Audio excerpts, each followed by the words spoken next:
Hi guys, and welcome back to the Emily Knits channel. My name is Emily. I am a knitter and crocheter in my mid-30s, based in the north of Nottinghamshire in the UK, where I live close to Sherwood Forest with my other half and our 2 dogs.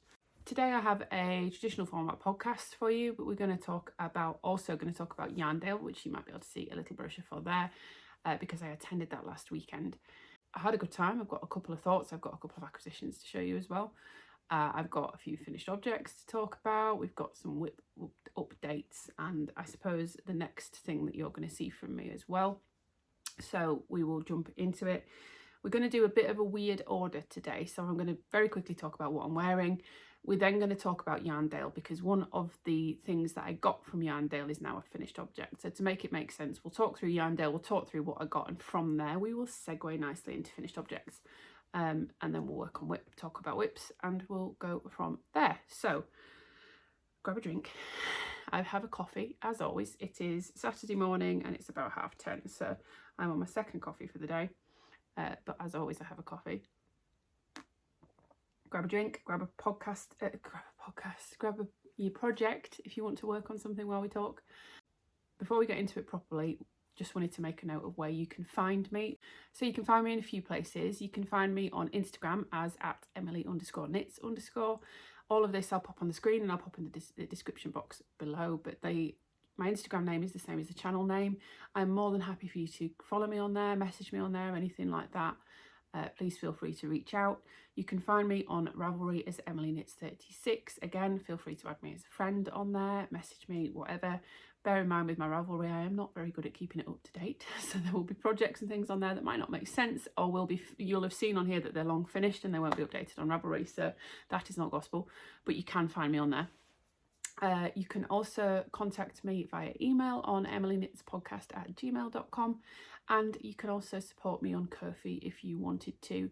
Thank you so much to the people who have already supported me on there. I think you could probably see in the video last week when I talked about it, I felt a bit uncomfortable about it because it feels like I'm asking you for money, but I wanted to have an option if people did want to support me. And a couple of you have already reached out and supported me, so I cannot even remotely express how surprised I was and appreciative and gobsmacked, because I just come on here and chat about my hobby. It's like it's a treat for me. I get to come and talk to some fantastic people who share the same interests as me, and I get to share my love of knitting and crochet and wool and all things fibre, and you enjoy that enough that you want to support. So yeah, massive thank you. Like I said last time, absolutely no pressure if you want to support or not, but if you do want to, the option is there, so thank you very much if you do. Okay, enough waffle. We're 5 minutes in. I know I've got some cuts in that to make, because for whatever reason today I couldn't get the flow going, but let's jump into it and let's talk about what I'm wearing. So this is, I don't know if you've seen this on the podcast before. Essentially the weather in the UK has changed. It really has changed into sort of fall weather. We've had a couple of very rainy days. We are now in the lovely fall weather that I really like, which is crisp, clear, the leaves are turning, it's dry, but blue skies and things like that. However, it is cold, particularly on a morning. It's about sort of 4 to 6 degrees where we are, so it's quite cold. So the knitwear has come back out, which is, I am not complaining about that. I am not complaining about that. And this is one of my probably most successful finished items and my favourite things I've ever knit. So this is the Dartmoor sweater by Caidree. This has a lovely, it's essentially a drop shoulder stockinette sweater with a detail on the shoulder. I don't know if you can be able to see. It's essentially like an I-cord detail, which is where you start everything from, and that's the real detail on it. It's got 1x1 rib, nice deep rib, and this is just a perfect fit on me. I knit this the one thing I will note is I knit this a size smaller than recommended for my size. So I knit the XL, and I think on my measurements I should have knit the 2XL, but I prefer a little bit less positive ease. And having since knit a V-neck Dartmoor with the recommended amount of positive ease, this is much better for me. This is probably about 4 to 6 inches of positive ease, something like that. And I really like how this fits. The other one had about 10 inches of positive ease and was just too baggy on me. This is knit in one strand of woolly knit British wool Aran weight in the shade Lupin, I'm pretty certain, and a strand of Drops Kid Silk Mohair in the shade Dark Purple, and it makes this lovely You can see that really well there, this lovely mottled effect. This thing, it gets so much wear, and it's pilled a bit. You can probably see a little bit of pilling, but it's held really, really well. This has been worn on dog walks, this has been worn for shopping, this gets worn just around the house. This is my most successful finished item ever, probably. To date. Hopefully some of these things are going to be very successful too, but yeah, certainly to date this is absolutely the thing that I've hit the nail on the head most with. So let's talk about Yarndale. So Yarndale, I attended Yarndale last weekend. I'm filming this on Saturday the 5th of October, something like that, and Yarndale was on last weekend, 27th and 28th of September, I think, or 28th and 29th. I attended on the Saturday with my mum. So Yarndale is a yarn festival, yarn show, whatever you want to call it, based in, I think it classes as West Yorkshire actually, but it's sort of on the border between West Yorkshire and North Yorkshire in Skipton. And I'm sure you've probably heard of Yarndale because I think it's one of the bigger ones. It's certainly one that I had heard of. And Skipton and that sort of area has a really long history of wool manufacturing and spinning and dyeing and everything like that. So it does make a lot of sense that they would hold it out there. I went with my mum, and it was quite nice to go back out there in a way. So my mum and I are both from Yorkshire. I was born, no I wasn't, was I? I think I was born in West Yorkshire technically, but I was raised in East Yorkshire, which is quite different to North and West Yorkshire if you know Yorkshire at all.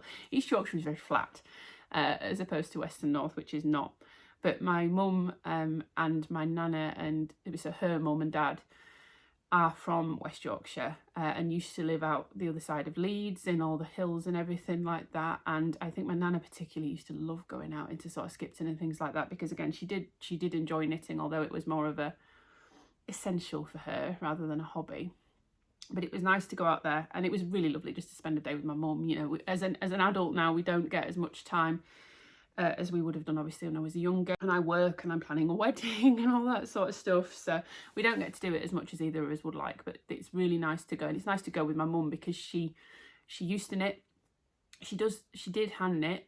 My mum now watches these videos, so that's going to be a point I'm going to come on to later, is that I can't show some of the gift knitting I'm going to be doing because my mum's bloody watching now, so I'm going to have to be careful about what I show on here.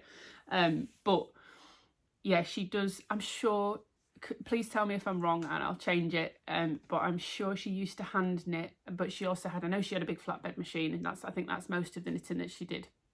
But she did used to hand knit, and I think maybe crochet a bit as well. But she does appreciate wool. She does love going and looking around those things for me, and there's some beautiful things that she doesn't get to see otherwise. So it was really lovely to go with her. Let's have this little brochure. I'm not going to go into massive amounts of detail about it, but yeah, it was a decent little brochure. So just to give you a little bit of a background and information on it, it says Yarndale celebrates all things woolly and wonderful. We want to inspire creativity and share our love of yarn and making with everyone.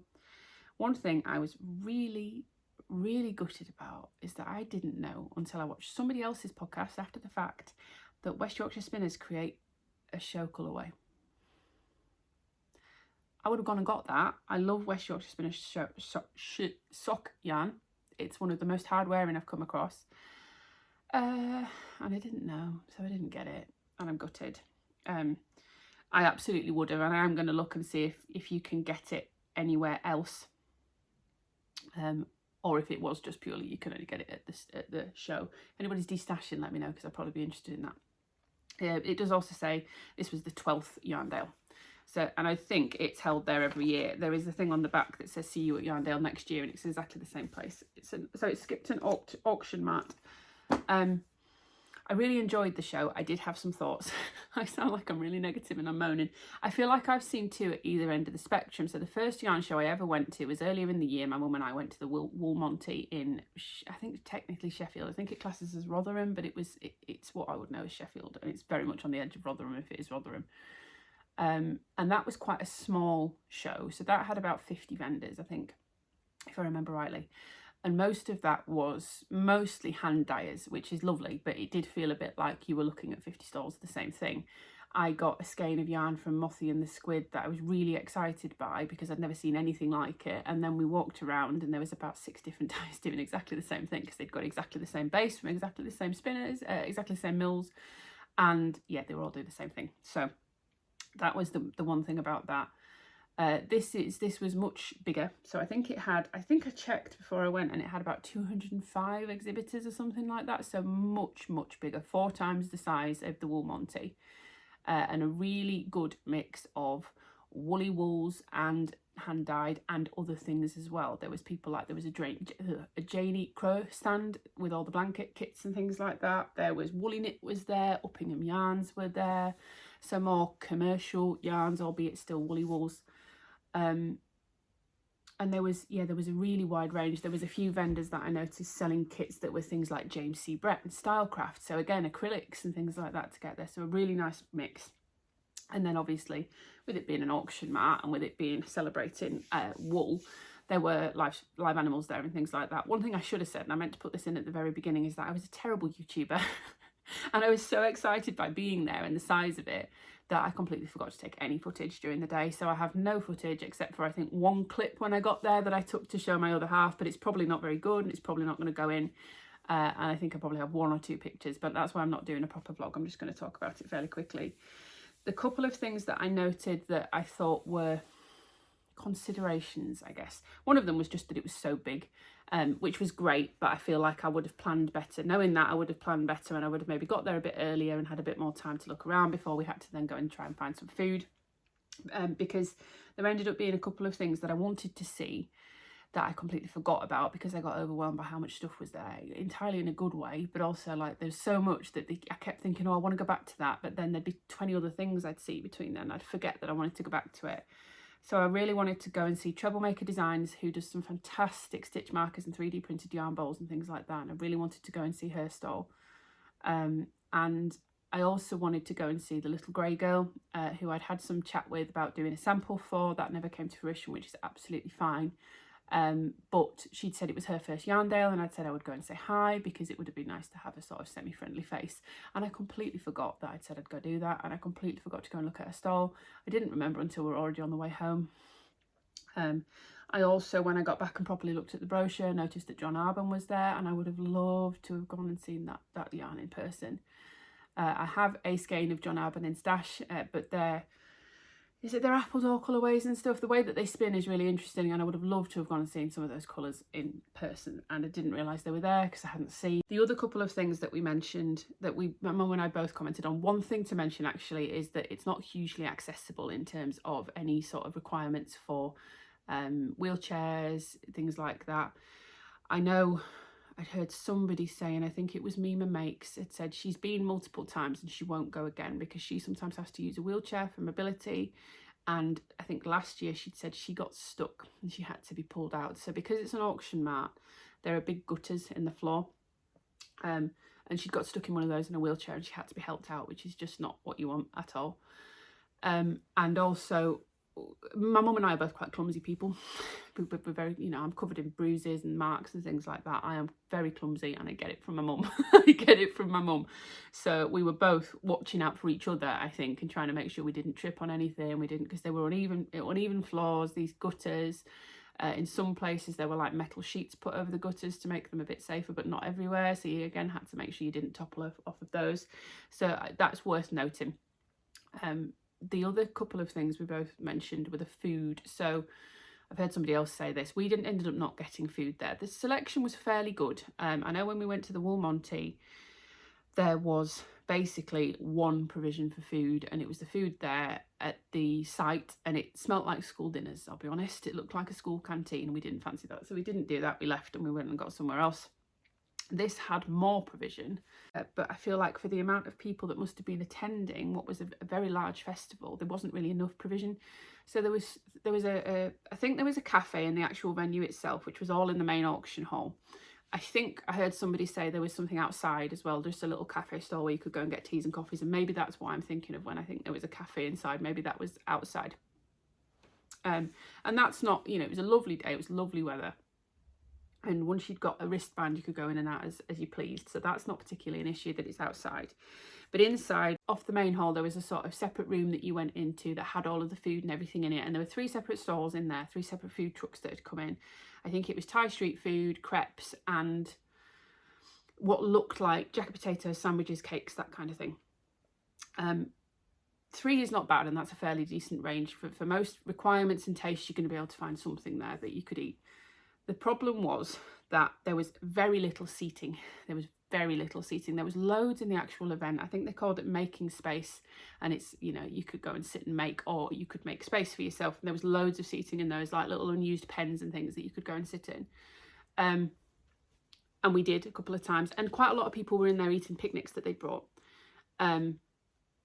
But I didn't see anybody, and I don't know if you were supposed to, I didn't see anybody taking food from those stalls to go and eat in those spaces. And then in the actual bit where the food was, there was very little seating. I feel like there must have been maybe 50 seats at max. And when you consider that when we went in and had a look at the food to see what there was and what we were going to do, there were massive queues for each of those food trucks, and all of the seats were already taken. So where are you going to sit and eat? You're not going to sit and eat. I also heard somebody else say, I think it was Marie's yarn journey, said her and Mona, who'd gone with her, had actually gone and got food, and they discovered that some of the stalls didn't sell drinks, so you had to queue for your food, and then you had to queue again at a different stall to get a drink. Not ideal. So I feel like that could have been a better provision. We ended up just leaving and walking into Skipton and getting some food in Skipton, which was much better. The other thing that my mum commented on was the toilets. So there were porta potties, whatever you want to call them, porta cabins, which is fine. I expected there to be something like that. Yeah, I expected there to be some sort of provision like that. I've used porta cabins at plenty of events in the past. Porta potties, absolutely fine. It is what it is. There was toilets inside, I think, for vendors and staff, and then outside for visitors, and they were, again, at both ends of the auction mart, so depending on which side you were at, you could get to some toilets. The couple of things that I noticed, one thing, and my mum noticed another thing, there was nowhere inside the porta potty cabin, whatever, to hang your bag, which was a problem when you potentially spent quite a lot of money on yarn and you're going to put it on the floor of a toilet, which is very small. So actually, you know what, they were in fairly good nick compared to some others I've been, because obviously something like a wool show is going to be a mainly female dominated event, so they were cleaner than I've come across before, where you go to festivals and things like that. They're not so good. They were much cleaner than that, but I still didn't want to put my bag with my purchases, and actually with my dress that I'd taken with me to try and colour match, on the floor of a toilet. And I think I ended up sitting with it on my knee, which was not comfortable or useful. And the other thing that my mum mentioned was there was absolutely no real sanitary provision for tampons, towels, things like that. Thankfully, neither of us needed it, but the only options would have been to either carry it with you, which nobody wants to do, or there was a bin out in the middle of all the porta potties, but it was uncovered and it was right next to the hand washing station, and it was to put your towels and things in, your hand towels. I don't think they really wanted people putting used sanitary products in there. I will say all of these things, they sent out a survey afterwards, a couple of days after I got it via email, and they asked for thoughts, and all of these things I have fed back that I think there were improvements, particularly the sanitary thing. If I'd needed that, if I'd been at the time of the month where I'd needed that, that would have been really difficult. So that's worth noting, definitely, I think. But overall, very good. I went with a bit of a plan and I was pleased with it. I just clearly forgot part of my plan because I missed some stuff. So I was a bit annoyed at myself for that, but yeah, I did enjoy it. And let's show you what I bought. So we'll go in a bit of an order. First off, I visited a little business that I'd spotted on the vendors list and wanted to go and visit. Let me read out what it says about them so I get it right. So this was Bigwigs Angora. Homegrown, lovingly produced Angora rabbit fibre for spinning and felting, a range of natural and dyed Angora blend yarns, small knitted items and bunny themed gifts. Simply natural luxury. They have I couldn't find them on Instagram. I don't think they've got an Instagram presence, but they have a website, which is bigwigsangora.co.uk. This was a lovely little stall. I quite felt for the vendor. She was having a problem with her card reader and she was having to take cash payments only, and she said that had been quite difficult. She'd lost quite a lot of sales because of that. And it wasn't the card reader, it was the Wi-Fi. I wanted to feel Angora, actually, because obviously I've heard that it's beautifully soft. But sorry, I'm trying to read. I don't know which way around the percentages go. Yeah, I've heard that it's beautifully soft, but never actually felt it, and I wanted to, and I thought I want to make myself some fingerless mitts for when it gets cold. I've got some already that I've made before, but I wanted to make myself a new pair, and I thought this might be a very luxurious way to do it. And I picked up a couple of these little cakes that it comes in. So these are 50-gram cakes. It says it's double knitting weight, approximately 175 meters per 100 grams. It recommends 4.5mm needles and a gauge of 20 stitches and 28 rows per 10 centimeters. And I picked up these two really neutral looking colours, which are lovely. This one is a warmer, you can see by the labels actually, because the labels are quite similar to the colours. This is a warmer, almost beigey, creamy colour, and this one's more of a grey, cool tone grey. And I thought I'd maybe make some stripy mittens in that. I didn't realise one of them is much softer. This one is much softer. This one is still lovely and soft, but this is, you can almost, in fact, you can probably see on camera, there's much less structure to it. It squishes easier than this one does. There's more of a halo to it. And, oh, they actually have colours on them, I didn't realise. So this is in the colour Stone, and this is in the colour Twig. I didn't realise because I didn't look in the store, but they are actually slightly different compositions, and that's what I was trying to work out. Now I get it. So I thought it was just different percentages looking at the back of it. But so this one, the less soft one, is Angora yarn spun from a 25-75 blend of Bigwig's finest Angora rabbit fibre and super soft Blueface Leicester. So this is BFL. This one is a 20-80 blend of Bigwig's finest Angora fibre and super soft British alpaca. So that's why that one has more of a halo and a haze. This is absolutely gorgeous, this one. This is really lovely. They're both very soft, and I do think they'll block really nicely. But there is a definite difference in softness there. So they were, I think they were £15 a cake. They were quite expensive for what they are. But when you consider that this is taken from a rabbit, which is very small, then yeah, it makes sense. So that was not my first purchase, but that was one of my purchases that I made. The next one, I was looking for a sweater quantity. To make a upcoming test knit that I'm going to be doing. I'm not going to be casting this on at least until we're back from honeymoon. But I've been selected to test knit the West Sands sweater or West Sands pullover maybe, by Journey Through Yarn. I might remember earlier in the year, I think actually over Christmas, I think it finished early in the year, I did a test knit for Rebecca of Journey Through Yarn for the Irene pullover. And it's one of my favourite things that I've made this year. It's beautiful. She's done a few more designs, and when I saw I put up a picture of what this is good, her sample of this, there's no way I couldn't apply to test knit that. It's due just before Christmas, so I've got plenty of time on it, and I'm confident that I'm going to be able to finish that. I'm also not going to sign up for anything else in between now and then. I'm going to restrict myself a bit. And I had some yarns in stash to use for my contrast colours, so it's DK weight. And looking at the sample picture, I really wanted something quite woolly, quite rustic, because it almost looks like an outerwear piece to me. I can imagine this maybe with a coat over, but open, walking on the beach, walking the dogs in the winter. Like that's where I see this. That's the aesthetic I see in my head that I want to be. So I had some yarns in stash. So I've got 2 shades of Tucker Wool DK and 1 shade of BC Garn Loch Lomond in the shade, I think it's called Fire Red. It's really bright red, and they're my colours that I'm going to use for contrast, but I didn't have a main colour that would go with them, and I decided that at Yarndale I was going to look to pick up a main colour. And we went back and forth on a few things. I looked at Bilaxtons, and I really wanted to justify that, but for the size the amount that I would need, even given that this was not the full, like this is a main colour in a colourwork sweater, so this is not the full yardage, it was still going to cost me £72 to get enough, and I just can't quite do it. Can't bring myself to do it. I could afford it. I wouldn't. No, I don't want to. I don't want to, basically. So we kept looking, and in the end we went to Woolly Knit. And they had these 5 packs of their Worth Mill yarns, Worth Mill yarns, Saddleworth. I think it's Saddleworth DK. This is the shade Light Grey Natural. They had these 5 packs that were, I think they're normally £35, and I needed 6 balls. So at that point I was like, oh, it's gonna be 6. Sorry, I'm gonna have to buy 2 packs. It's gonna be £70. Maybe I should go back and get the Bilaxtons. And then my mum pointed out I'd missed some signage. I'd completely missed some signage, and they had a show special price, which was 2 packs for £35. So I got 10 balls of DK weight yarn, which is 100 grams, 204 meters. Or 228 yards, It doesn't actually say what it is, but I'm certain it's 100% British wool. I'm fairly certain. I don't know if you can see, there's some beautiful, it's almost undyed. There's some beautiful nuance in it. It's really, really nice. They had some samples knit up in this, and it's really, really soft when it's knit. Really, really soft. For 100% wool, it's really, really soft. And I knit my swatch in it to test my stockinette gauge, and it's really nice to knit with.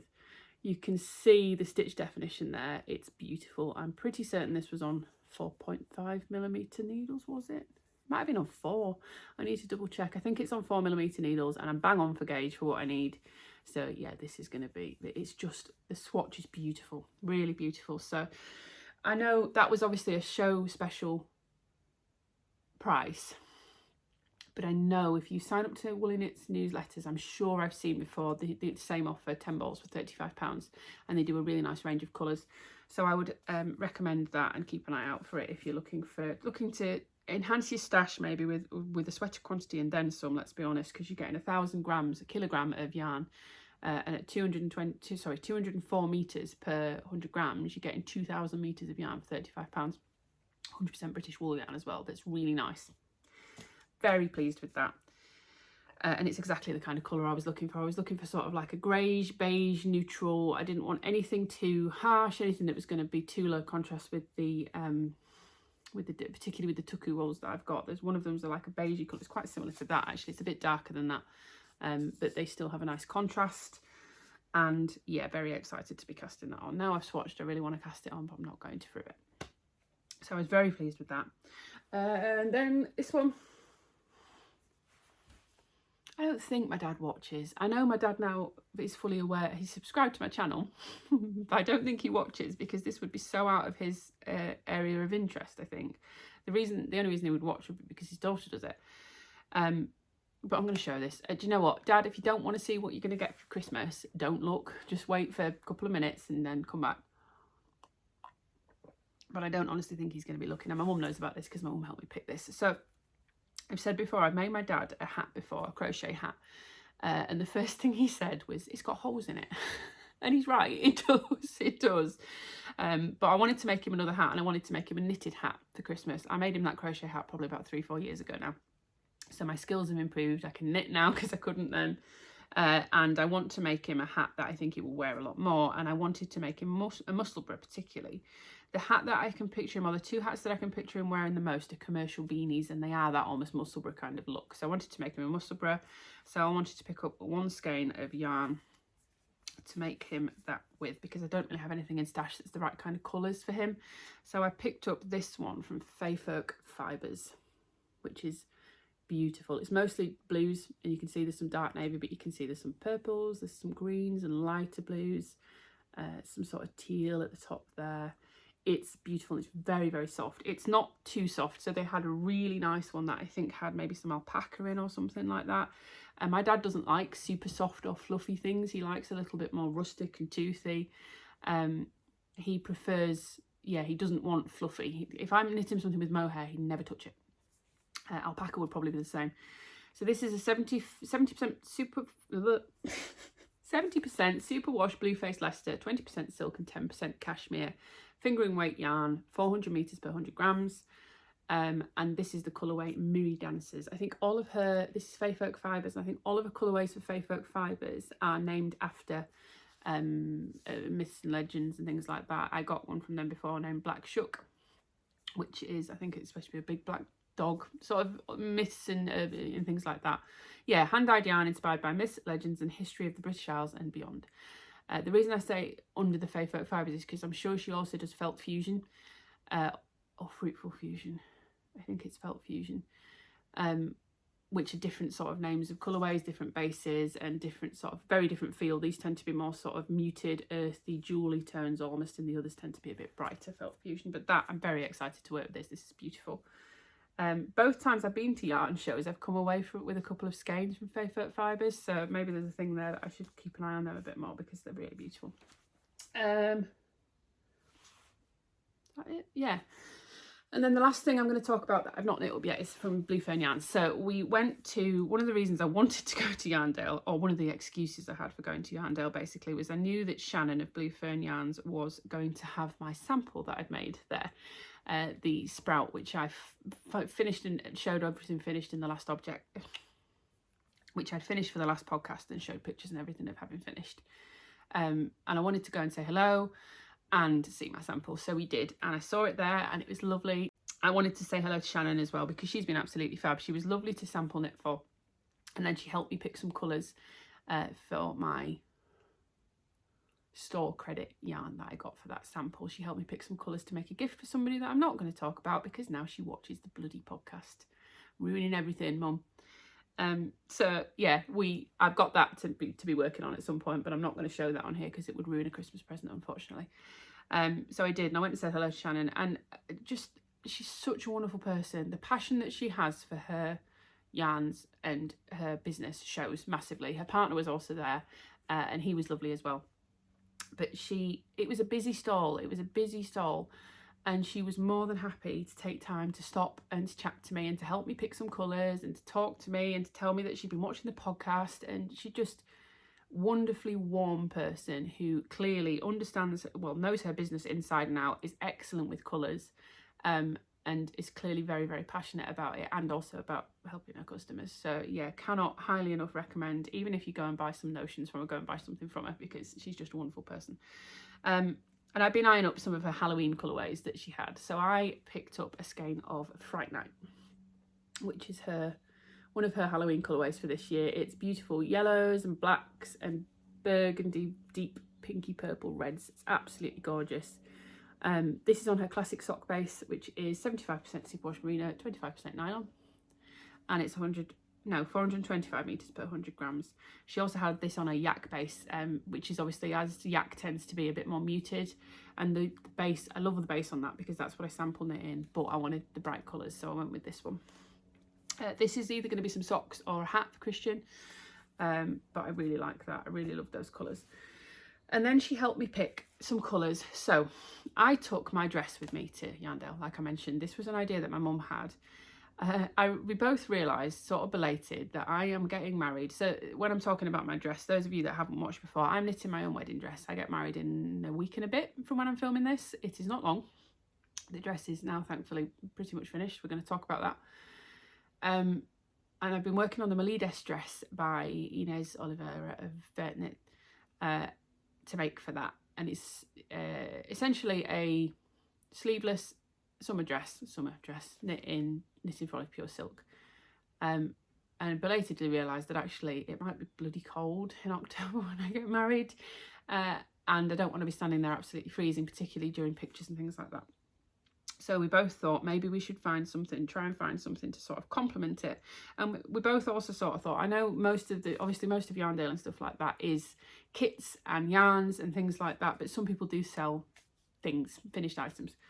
So I thought maybe, just maybe, we'll find something like that. And I didn't hold out massive amounts of hope. But on Shannon's stall, she had a sample of the Mediterranea shawl by, I can't remember the name. I'm going to have to put it on the screen.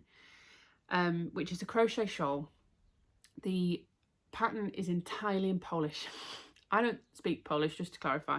But it is also charted. So it's if you wanted to crochet it, you can follow the chart.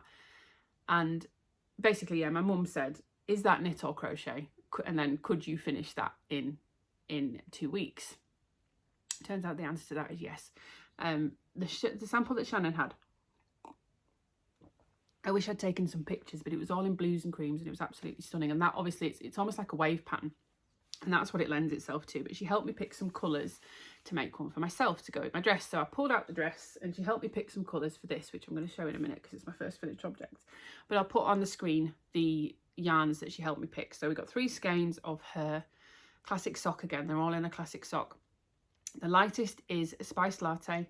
The middle one is pumpkin pie, and the very darkest one, which has the sort of greens and stuff in it, because that's going to pull in my other half suit, that is leaf pile. I keep trying to call it tea leaf, it's leaf pile.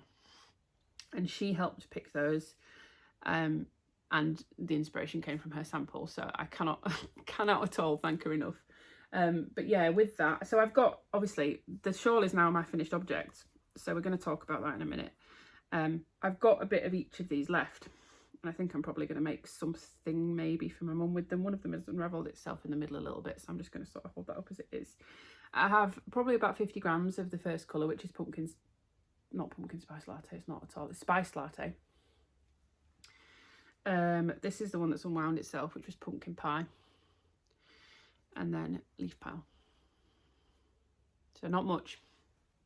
There's about 22 grams of this one left, probably about the same of pumpkin pie, and I think probably about maybe 50 of spice latte left. And that moves us nicely into finished objects, because this is the first one. I haven't woven the ends in yet. It has, however, been blocked. So this is intended to go with this, which is my wedding dress. Let me pull it there so you can see the colour a bit better. To go over my shoulders and to just keep me a bit nice and warm in the cold weather. And I'm super happy with this. This is so beautiful. So let me just show you. So this is spice latte, pumpkin pie, and leaf pile. It's got this really beautiful, it's really hard to show because of how big it is. It's got this really beautiful crochet pattern that almost creates like a wave effect. If I hold it like that, you can sort of see it. These sort of trellis bits, open work bits, create like a wave effect, and then you've got these bits which are front post double crochets that create these sort of ridges in between to give it this nice structure, and to sort of make it look like, to me it almost looks like waves and sandbanks, and I think that's what it's intended to be. This was really, really fun to crochet. I didn't say at the beginning it's a free pattern, and like I said, entirely written in Polish, but you can do it from the chart. And I also will say, I had never knit from a crochet. I had never crocheted from a chart until this. This is the first time I've ever crocheted from a chart. Let me just sort of pop it. This is going to get very warm very quick, but you can see at least a little bit of it. Yeah, I've never crocheted from a chart before. This was the first time I'd ever done it, and it worked really well.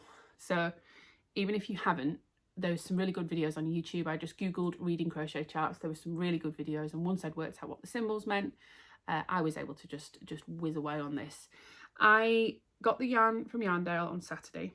I wound it up and started working on it on Sunday, and I finished on Wednesday, so this was very quick. Admittedly, I did just mostly work on this because I was worried I wasn't going to get it done in time, and obviously I had a deadline to do it for. But yeah, it was a quick pattern. It's lovely, and it's very drapey. It's lovely and drapey. It's blocked beautifully. It's got this gorgeous sort of flow to it. The colour changes aren't quite as stark as it's coming across on camera, but it didn't fade, so there is a colour change definitely. But if I just hold these up a bit closer so you can see the colours nicely. So this is spice latte, pumpkin pie, which is this again, the same cream base but with these orangey browny flecks on it. And then you've got the same orange, and this is gorgeous. I'd love a sweater out of this, sweater's quantity of this. This is leaf pile, and it's got these beautiful greens in it that pick up the colours of my other half suit, and still some cream in it again, and this orange, which is the same as you've got in pumpkin pie. It's absolutely beautiful. You might notice, the eagle-eyed of you might notice that there's uneven amounts of repeats in each colour. I did 6 in the spice latte, intending to then do 6. I did 6 pattern repeats, intending to then do 6 in each of the others, but it became very clear quite quickly. I did 6 in this, and then realised that I wasn't far off the end of that ball, so there was absolutely no way I was going to get 6 out of this, because you go from smallest rows to biggest rows. So I decided, with the help of a couple of friends' opinions, of knitty friends' opinions, to get as much as I could out of this pumpkin pie, and then go into that to get as much length out of it without running out of yarn, basically. So this has 7 repeats in the pumpkin pie, and then I'm really glad I did that because I only managed to get 4 out of leaf pile.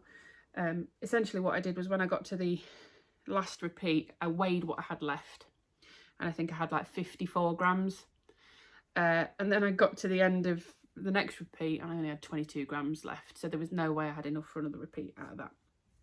So I stopped there, And like I said, a couple of ends to weave in. It won't take me long, but it's fully blocked, and this is going to be ready to wear on my wedding in a couple of weeks. This is going to get too warm too quickly, but yeah, it just sort of, that's essentially how I'm going to wear it, is like that around my shoulders, so you can see the pattern. It doesn't obscure the dress. I'm probably going to have a brooch or something to act as a shawl pin. It looks weird with the purple jumper, but with the dress it looks really, really nice. So that is my first finished object, and yeah, really, really pleased with this. And really, this is all credit, other than the work to make it, really this is all credit to Shannon of Blue Fern Yarns. So thank you, Shannon, if you're watching. You have saved my temperature on the wedding day. And yeah, the colours are absolutely stunning, absolutely stunning. So that's my first finished object. I have missed a finished object. I have to go get it, Anna. We'll go into this one next. I've just realised I've forgotten a finished object, but we'll go into this one next. I'm not going to pick this up and show it because I'm going to put some B-roll in, because it's so big. There's no real way for me now to show it other than putting it on. But I have finished my dress. I have fully finished. The only thing that's left is a couple of ends to weave in. There's a reason I haven't done them yet, and you'll see that on the B-roll, all being well. So this is my Melides dress. 2.0 by Inês of Vertknit. Like I just mentioned before, I am knitting this as my wedding dress. This is a completely bespoke sized silk summer dress, I guess. It is all in stockinette except for some details of like I-cord edging, some faux seam details, and some hem and waist detailing that you use a slightly different stitch to do. The aim is, like I've said before, that you take your body measurements and you basically work it out to fit you the best. And it was a really enjoyable process, actually, the entire thing, from measuring to knitting to, there were bits where it was a slog, particularly when you're doing this. So you start at the waist, you work your way upwards, and then you come back to the waist and you re-pick up those stitches that you've cast on. So you cast on using the Judy's Magic cast on, and you knit upwards from that to do the top, and then you knit downwards from that to do the skirt. When I got to the bottom, I think I probably had 400, 500 stitches on 2.75mm needles, which was what I needed to get gauge, flapped back and forth. And it was long, that slog. So that the skirt, I measured this the other day to do the buttons, which I've now added. So not just the skirt, sorry, from where the V-neck joins, which is about here, which is where my bra sits, to where I've got is 37 inches of knitting. And that's not including the top and the shoulder shaping. 37 inches of knitting. Like I always think when I do sweaters, I get to the underarm and I need about 17 inches of length on the underarm, and that seems like a lot, but add another 20 to that, and that's what I've knit for that. I was really getting nervous about it. Not that I wouldn't finish, but that when I tried it on, once I'd finished all the knitting and I'd done the I-cords, before I'd put the buttons on, I was worried that it was a little bit too short, and I was worried about some fit issues that I was getting around here. You could see my bra quite badly. You could see a lot of bra under here. And I was worried about that because I think I put on the B-roll footage that I put in the other week, I can get another bra. I'm going to get another bra. But I was quite worried because particularly this bit, like your bra sits where your bra sits, and it's quite integral to the structure of the thing. You don't get them with little to no side, certainly not that will support people with my bust size. And I was quite worried that I wasn't going to find something that was going to fit. And I was thinking, oh, I'm going to have to knit some stockinette panels to go across it or something. But realistically, what it is that I hadn't properly fully blocked it.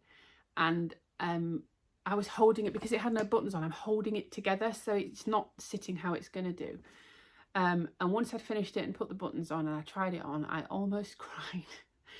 Partly with how pleased I am with it, but quite a lot of it with relief, honestly, guys, quite a lot of it with relief.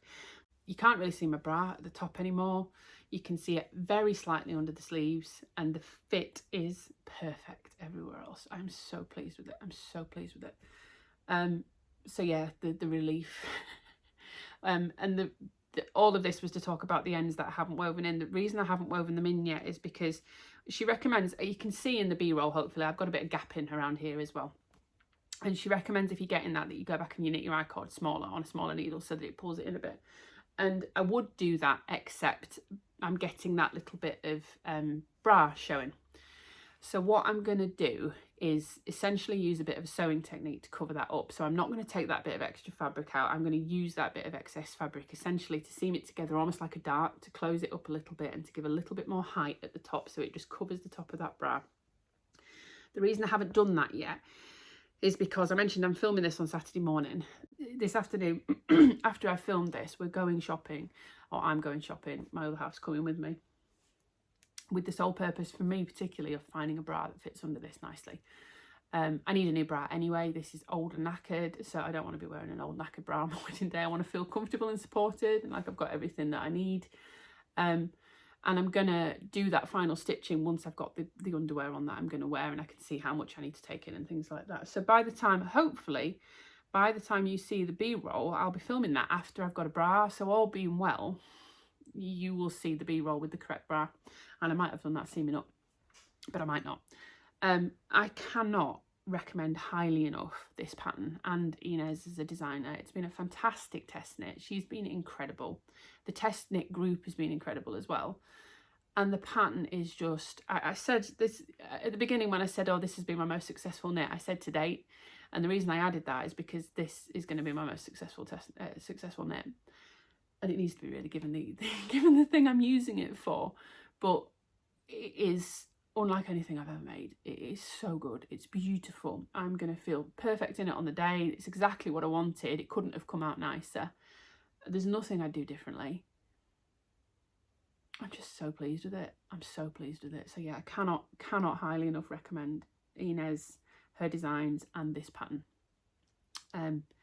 It is a commitment. It is a slog. Shannon of Blue Fern Yarn said to me on Yarndale that, oh, I've been inspired by this. I was thinking I might make one.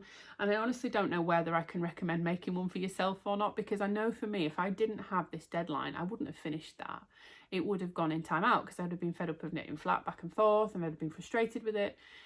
And I don't know if I would do it again, because it's a very high amount of commitment for a summer dress, essentially. For an occasion, yeah, I'd absolutely knit that again. It's beautiful. It's the most beautiful thing I think I've ever made. And I'm somebody who doesn't wear dresses very often except for work.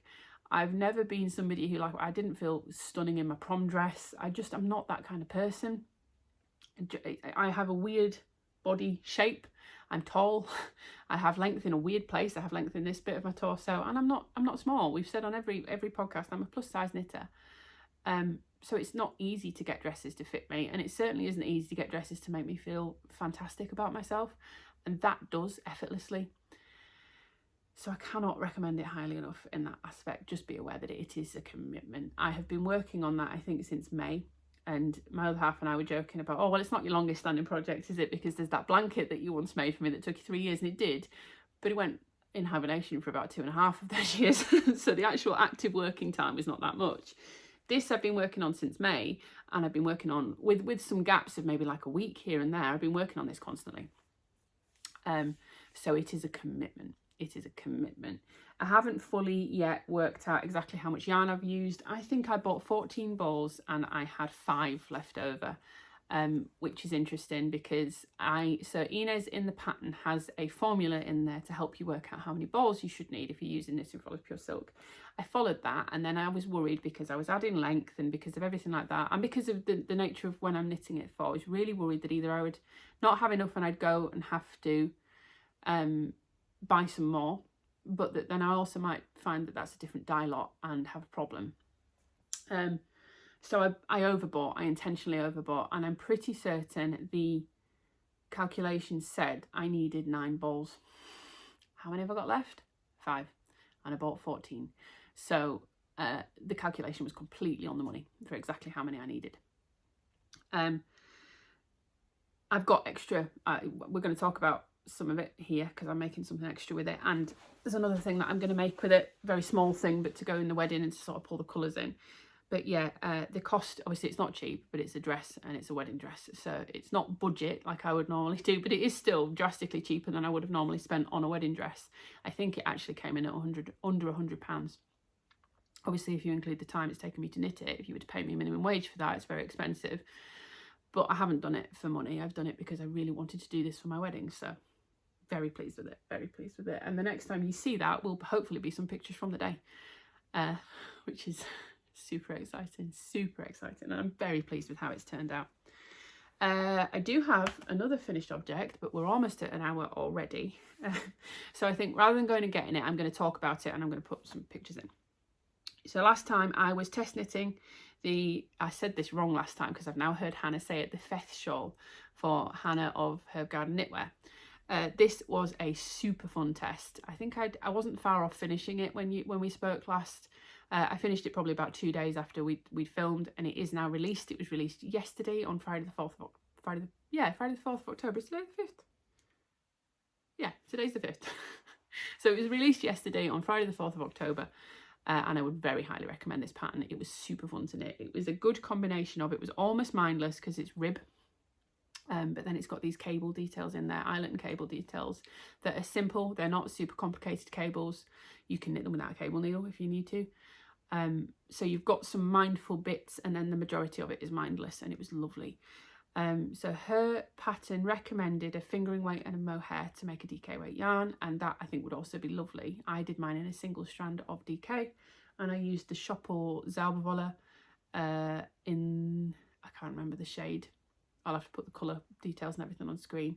I used 2.5 balls of this, so I used 250 grams of DK weight yarn.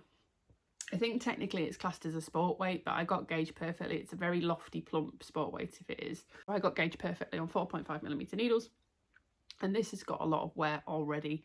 This sits next to my work desk, and when it's cold, it goes around my shoulders. And I think pretty much every day this week since I've had it finished, I've had it on and around my shoulders. So very highly recommend that. And Hannah's designs are fab. This is probably the 3rd one you've heard me knit this year, and I've got plans to knit 2 more. So very, very highly recommend her designs, and this one particularly. Go give it, even if you don't buy it, go and give it a bit of love, give it a like on Ravelry, and give her some support. That is the last finished objects I've got to talk about. So we'll quickly go through some whips. I'm not going to go into huge detail because, like I say, I know we're almost at about an hour. I can't do short videos, and I think that's absolutely fine because you all come back. So we're going to it's going to be about an hour every time I film. You're welcome. Yeah, so we'll go into detail on some whips. We'll talk quickly about this one. Like I said, this is using the same, I didn't even say what colour it was, did I? So this is the same yarn that I've knit this dress in. This is Knitting for Olive Pure Silk in the shade Copper. This is one of my leftover balls, and I am knitting a very strangely shaped strip of fabric. This is I think it's called the Jeremy tie. I'll pop it up on screen. I essentially bought the pattern, cast it on and started knitting it, and it was just what I wanted it to be in terms of a tie. So I haven't really paid attention to the designer or anything like that. This is going to be for my other half on the wedding day to tie in some of the colours. This is a very interesting construction. It was quite a cheap pattern, and it's a relatively old pattern. I think it's probably about 10 years old. It's got quite a lot of patterns on projects on Ravelry, and really enjoying knitting this. This is really interesting. So it's an interesting construction. If you can see the stitches there, this is the way my piece of knitting is going. That's where my needles are at the top, and it's curling because it's stockinette, and it's going like, you know, I've got a big long square piece of fabric, but look at my stitches. God, they're running this way, they're running diagonal. That is the way that my stitches are running. So it's knit on the bias, which is really interesting. So you do some really interesting shaping to get it like this. And then essentially you're going to knit a weird shaped strip, and at the end you seam it up in such a way that it creates a tie. So that is what this is going to be. This, I've had it on the needles for probably about a week and a half, something like that, but I haven't knit on it every day. When I have sat and knit on it, I've done a massive chunk on it. So this won't take much longer to finish. I just need to sit and dedicatedly work on it. The gauge, I didn't gauge swatch, but the gauge was really similar to the gauge that I'd had for my dress. So I just picked up the yarn because it's the same yarn. I picked up the same needles and I just cast on. But yeah, this has been very satisfying to knit. Really interesting construction, lots of shaping. And I would say this would make a really good gift if you've got people in your life that wear ties, that like ties. It's a good scrap buster, and it's fun. And I'm thinking back to, maybe this is not super common anymore, but I'm thinking back to when I was young and my mum used to help me buy presents for my dad. I remember we used to get him a tie and some chocolates. I was very young, and he's retired now, so now I wouldn't get him one. And my other half doesn't wear ties at work. But if you have somebody in your life who wears ties or who collects ties, because I know some people do, it uses, I think it says it uses 250 meters of yarn, which I'm going to test because these are 250 meter donuts, cakes, whatever you want to call it. So we'll see if it does use 250 meters or if it uses more. This was a full ball when I started it. But that would be a good way to use up some scrap. It recommends fingering weight. This is obviously light fingering, but it's coming out very nicely. And it would be a good way to use up some scrap and to make a nice little sentimental hand knitted piece for somebody if they do wear ties. It is recommended for self-striping yarn, and that's quite interesting because the self-striping creates bias stripes across it as well. So I would be very interested if you know, who would I make? No, I wouldn't make it for anyone, would I? This is the thing, is I wouldn't make this for anybody. I might make it just as a concept piece to see what it does in self-striping. But yeah, this won't take me much longer to finish. And this is I think it's the Jeremy tie. I'll put all the instructions details on screen. The other thing that's had a lot of work I can't show you, which is the Armour test knit, which is the secret test knit for In Her Skein. That is going really well. I'm working down the body on that. I should have that finished fairly shortly. The other thing that's had quite a lot of work is, in fact, I'll show you this briefly. Have I left that? No, it's in here. So I'm going to show you these briefly because this is my Yorkshire crochet along, Yorkshire blanket crochet along. I'm not going to go into detail of this. If you want to get the details, go to one of my other podcasts where I talk about it in more detail. But I just wanted to show you that I've started joining, and I've literally just started with my first square with the first background on. So I finished my last 2 squares that I needed to do, and then last night I spent about 10 minutes on the floor rearranging everything until I was happy with the colours. I've now got them in piles of the order I want to do them in, and I've got the border on my first square ready to start the join as you go with the second square. So I'm using, these were all Yarnsmith's Pebble Haze Prince DK for the squares, and you can see there's multiple colours. Again, if you want more detail on the colours and things, go back to a previous podcast. And I'm joining with the Yarnsmith's Pebble Haze Solids in the shade, I think it's in the shade Marble. It's a very stark white. I wanted more of a cream, but this is what it came as. And do you know what? Actually, once I've started working with it, I'm happy with it. But I wanted to make a note of, I don't know if you're going to be able to see this. Yeah, you kind of can. This has got much nicer stitch definition and much less sort of haze and fuzz to it. This is, you can't see the haze, but it has quite a lot of haze to it. And you can see that it's got much less stitch definition. This is the same yarn, just in solids and print, so I was a bit disappointed by that, and it's not as fun to crochet with. This has been a dream to crochet with. It glides off your hook, but this was a bit more challenging, so that's just worth bearing in mind. And yeah, that's all I'm going to talk about with them because I've literally just done that one. I just wanted to show that that is progress and that is happening. And then the other thing we're going to talk about is in here. Well, in here. So last time I talked about the really catchily named, I think it's called the Duncan Men's Raglan Cable Pullover, something like that. Really catchy name, which is a pattern by Sarah Hatton for West Yorkshire Spinners that I purchased because my other half had requested a cream cabled sweater, and this was the pattern that he picked. And last time I was working, so it's knit from the bottom up, flat and seamed, with raglan shaping at the top. And he had, last time I was working up the back panel, so I was just going to show you that I have finished the back panel. And this has blocked beautifully, really beautifully. So this yarn that I'm using is the Wendy Pure Wool Aran.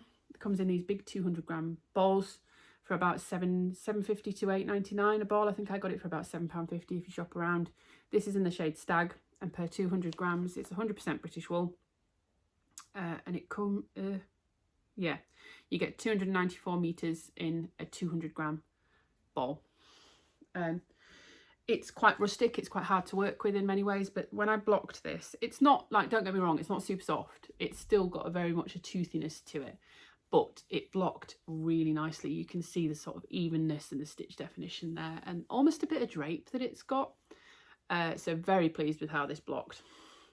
If I sort of hold it back a bit, yeah, you can get the full sort of picture of it there. It's really beautiful.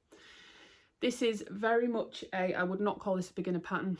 I think there's about 3 pages to the entire thing. It assumes some knowledge. So like, was it? Yeah, okay, so I'm on the sleeve. There we go, that's what I was going to talk about. I'm working on the sleeve. So I've cast on one of the sleeves and started working this from the bottom up. You can see, so this is what it looks like before it's blocked. You can see there's a bit of unevenness. You can see it curls quite a lot, and you can see there's not a lot of drape. It's quite stiff and it's quite firm. It's very different once you block it. It really does soften and loosen and drape quite nicely. So very, very nice. I'm really pleased with that. And for a budget-friendly yarn, very nice. It assumes quite a lot of knowledge. So, for example, this was, you cast this on, it tells you how many stitches to cast on and you work upwards, and then it just says establish rib as on back. Bearing in mind that this is a 3x2 rib and you don't start with 3 on either side, you start with different numbers on either side. I had to go and refer back to the back, and I'm a fairly experienced knitter. It then also just says however many rows increase 2 stitches. It doesn't tell you what increases to do, so you have to have some knowledge to be able to choose what you want to do. I'm using a make one right on one side and a make one left on the other side. But yeah, you have to have some knowledge to be able to choose what you want to do, and there are definitely some assumptions and some things that I would expect to be in the abbreviations that aren't there. So I would proceed with a little bit of caution if you go and knit this pattern. Saying that, it is quite a cheap pattern. It's £3.50, which is cheaper than I've got most sweater patterns for. The other thing to note, and I think I said this in the last one, is because it's done by West Yorkshire Spinners, it is intended to be done in their Croft Aran, and I'm obviously not. But they don't give you yardages, they give you numbers of balls of Croft that you need. So if you want to use a different yarn, you just need to do a bit of a yardage conversion. But again, that's fairly easy. And I would very much recommend this yarn because it's really beautiful. How it's come out, it's really, really beautiful. So I need to finish, I've done the back panel. I need to finish the sleeve. I'm probably going to do this sleeve and then the other sleeve first. It does tell you to do the back panel and then the front panel, but I was fed up with these cables after all this. So I thought I'd have a break by doing the sleeves. And then once I've done the sleeves, I will do the front panel, and then you join them all together, essentially, at the top, and you knit a neckband. This is coming along really quite quickly, as you can see. Again, this is a few nights that I've picked this up and worked on this. And it goes really, I think this is only like 2 nights worth of work for this sleeve, and that's what, probably about 10 inches. It's quite long. I've only got about 10 more rounds of increasing to do before I hit the bit where you start knitting straight. So I think if I was to put this on my arm, yeah, it's essentially, it's at my elbow already, and that's two nights of knitting. So it is quite quick. 5mm needles, 4.5 for the ribbon, and Aran weight yarn. Turns out it does knit up a lot quicker when you're using big yarn. Who knew? Who knew? I am knitting my other half the second size. He has about a 43-inch chest at the moment, and this one was for 44 to 46. So it should give him a bit of positive ease, but not too much. Not too much that it's really oversized and baggy on him. But yeah, those cables are really, if I fold that so you can just see the one, really lovely cables. They look much more effective than they are. This is where I made a mistake that I talked about last week. This should have crossed like these did, but because I'd done it on all 3, I just left them as they were, and I just worked my way up and carried on. But yeah, really enjoyable actually to knit, and very pleased with how it's turning out. So that is everything I'm going to talk about for now. So you should have seen some decent B-roll by now. But I wanted to talk briefly about what you will see from me next. So I'm not going to be back for probably about 3 weeks. Normally I try and film at least every 2 weeks, and I film a podcast episode every 2 weeks, but you're not going to see me next week. So, sorry, you're not going to see me in the next 2 weeks, just because in that time I will be getting married and going on honeymoon. So, we come back, I think, just before I would normally film, but we come back very late, and I'm going to be straight back into work, and I will have done absolutely no knitting because I'm not taking any knitting away with us. Obviously I won't be knitting on the wedding day, so there will be not very much to show. So I'm not going to come back then. You're going to see me a week later, and hopefully at that point we should be, we'll have cleared the decks a little bit. Some of the test knits will be done by then that I've been working on. There are a couple of other ones that I haven't shown actually that I am still working away on, but again, we're at 1 hour and 10 minutes. I don't want it to be too long. They will all have finished by then, or most will have finished by then, so there will be a bit of clearing of the decks there. This will obviously have been done because this needs to be worn for the wedding. Oh, I'm going to make a pocket square as well, I was going to say, but that's essentially a gauge swatch, so that won't take me very long. And I'm going to make a start on some gift knitting. I've got some plans for what I want to make and things that I want to do. I've got a friend who's requested a sweater, and I bought some yarn for that. I want to make something for my dad as well as the hat, and I want to make something for my mum that, again, because she now watches, I'm not going to be able to show on here. But that's what I'm going to be working on, and I'm looking forward to coming back and being able to work on some different stuff, because it's felt like it's all been either wedding focused or these particular test knits which we'll be finishing. So I'm quite excited to have some new stuff to work on and to be able to take things a bit steadier. So that is what you can expect from me. Like I say, you won't see me for a couple of weeks, but when I come back, hopefully you will start seeing some new projects. And now, especially now this is, you know, over and done with and out of the way, you'll start seeing some new projects and some different things that you've not seen me talk about week after week after week. So hopefully that's exciting. I'm also planning on doing a advent pattern roundup, because I've got an advent coming. I've got a couple of advents coming, so I'm going to start looking at patterns for that. I'm going to do an advent pattern roundup. I was thinking about doing a gift knitting pattern roundup, but I don't know if I've got any ideas for that what you wouldn't have already seen and know of as gift knitting. So I'll see about that one, but the advent pattern one will probably be coming. And then towards the end of the year, I am planning on doing an everything I've knit in 2024 and plans and aims for 2025 as well. And I've got some thoughts about that. There's going to be some changes in my, particularly in my yarn buying and test knitting habits. There are going to be some changes. I'm going to put them out into the world, and then you can all hold me accountable. So yeah, stay tuned. The next few months are going to be really interesting, I think, and I have some ideas for things that I want to do as well moving into 2025, some ideas for some series and things that I'm going to do. So stay tuned. If you liked the video, drop it a like. If you want to see what's coming up, feel free to subscribe. We are heading towards 1,000 subscribers. And when I started this channel in January, I had in the back of my mind, if I could get to 1,000 subscribers in the first year, that would be a massive achievement. So if you are watching and you aren't already subscribed, if you could drop a subscribe, that would be great. It will get us ever closer to that number, and I really do appreciate it. But yeah, thank you very much for your time. It's been another long one. But I hope you enjoy that, because you all come back and keep watching. So I will see you in a few weeks as a married woman with some different projects to work on. Have a great week, guys, and I'll speak to you soon. Bye.